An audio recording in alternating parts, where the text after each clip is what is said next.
Kasih karunia dan damai sejahtera Allah Bapa kita dan anaknya Tuhan Yesus Kristus menyertai saudara. Amin. Shalom saudaraku yang terkasih di dalam nama Tuhan Yesus Kristus. Senang bisa menyapa saudara di tempat saudara berada hari ini, dalam dimensi yang berbeda tetapi dalam dunia yang sama.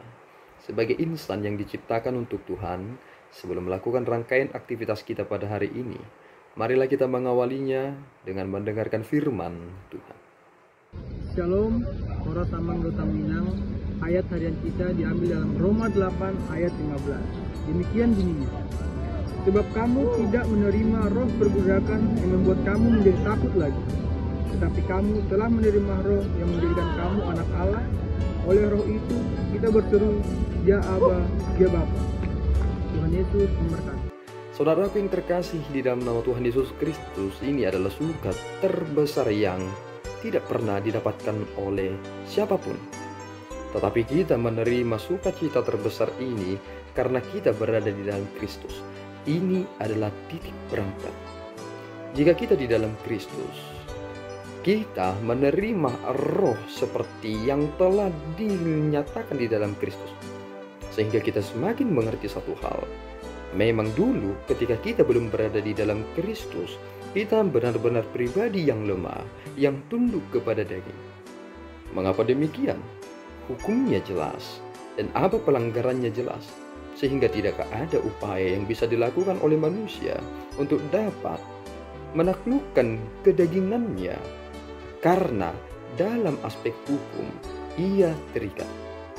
Jika kita menerima apa yang disampaikan oleh Rasul Paulus di dalam nas hari ini, maka kita kan semakin melihat satu hal yang sangat besar, bahwasanya ada keputusan yang besar di dalam diri kita sebagai anak-anak Allah, yang dulu tidak akan bisa dikerjakan oleh siapapun, tetapi karena roh yang sama dinyatakan atas kita, maka kesaksian itulah yang membuat kita tidak memiliki perlawanan lagi kepada hati nurani kita, karena kita tidak mendakwa diri kita sendiri, tetapi kita menjadi pribadi yang punya kepastian di dalam hidup ini.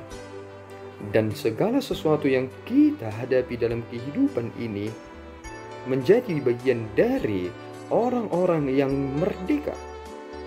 Tanda orang yang merdeka adalah ketika ia mampu melakukan kehendak Roh Kudus, bukan dari keinginan daging. Keinginan daging itulah yang sering menjajah manusia dan menjadikan manusia itu penuh dengan ketakutan. Mengapa kita ini menjadi pribadi yang benar-benar takut dalam hidup ini? Jawabannya sederhana. Karena kebanyakan di antara kita hanya memikirkan perkara-perkara yang di dunia ini. Apa yang akan aku makan besok, bagaimana ini, bagaimana itu, bagaimana, dan seterusnya. Dan akhirnya karena terlalu banyak ini dan itu, akhirnya kita mengetahui diri kita adalah pribadi yang lemah. Akhirnya kita menjadi takut. Kita tidak punya kapasitas dan kita tidak punya kekuatan dan lain sebagainya. Dia mengetahui sumber apa yang harus kita kerjakan. Tetapi ketika kita di dalam Roh Kudus, tuntunan Roh Allah, maka itu bersaksi atas diri kita bahwa kita juga adalah anak-anak Allah. Sehingga pernyataan yang begitu tegas yang disampaikan oleh Rasul Paulus adalah, ikutlah menderita sama seperti yang dilakukan oleh Yesus Kristus. Disitulah kita menyadari satu hal, ternyata barang siapa yang tidak menghujat Allah karena penderitaan itu, tetapi ia punya kepribadian yang merdeka, meskipun ia adalah yang sedang berada di dalam posisi yang terbawa, tetapi sikapnya adalah sikap yang begitu merdeka.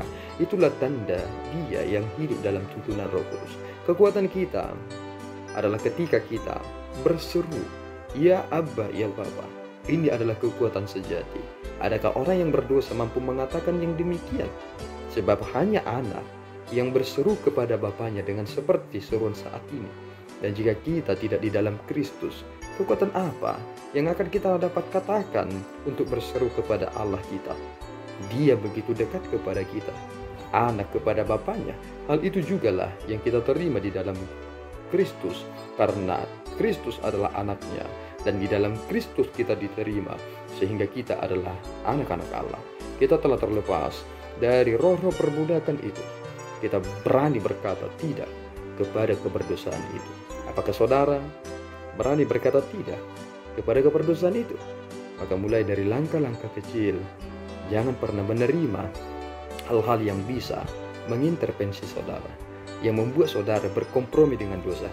Usahakan dan teruslah berjuang dalam segala hal, sehingga saudara Tuhan dapati sama seperti Yusuf ketika ia berada di kediaman Potifar. Ia adalah yang terberkati. Bahwasanya ia adalah budak, tetapi dia adalah pribadi yang merdeka. Persoalannya adalah kita adalah pribadi yang merdeka menurut anggapan kita, tetapi kita diperbudak oleh ketakutan, dosa, kekhawatiran, dan lain sebagainya. Apakah kita benar merdeka? Jawabannya adalah Roh Allah ada pada saudara, sehingga saudara punya kemerdekaan dengan berkata, "Ya Abba, ya Bapa, kita telah menerima roh itu." Sehingga nyatakanlah itu ketika saudara bersaksi dan ketika saudara melakukan setiap pekerjaan saudara. Tuhan Yesus memberkati kita berdua. Ya Tuhan, kami bersyukur atas berkat-Mu. Terima kasih Bapa atas berkat yang telah kami terima hari ini. Engkau adalah Bapa kami yang sesungguhnya dalam roh kebenaran yang menyatakan itu kepada kami, karena kami berada di dalam Kristus. Ampunkan kami Tuhan atas kelemahan kami yang lebih sering takut akan hal-hal yang bersifat duniawi, tetapi kami tidak melihat kepada Engkau. Engkaulah yang menyatakan anugerah terbesar bagi kami, dan tujuan kami adalah memuliakan-Mu, bukan memuliakan diri kami. Kuatkan kami dan nyatakanlah Tuhan kuasa-Mu atas kami. Izinkan Roh Kudus-Mu menuntun hidup kami sehingga sesuai dengan kehendak-Mu saja. Di dalam Yesus kami telah berdoa dan mengucap syukur. Anugerah Tuhan kita Yesus Kristus, kasih setia Allah Bapa, dan persekutuan Roh Kudus menyertai saudara. Amin. Tuhan Yesus memberkati.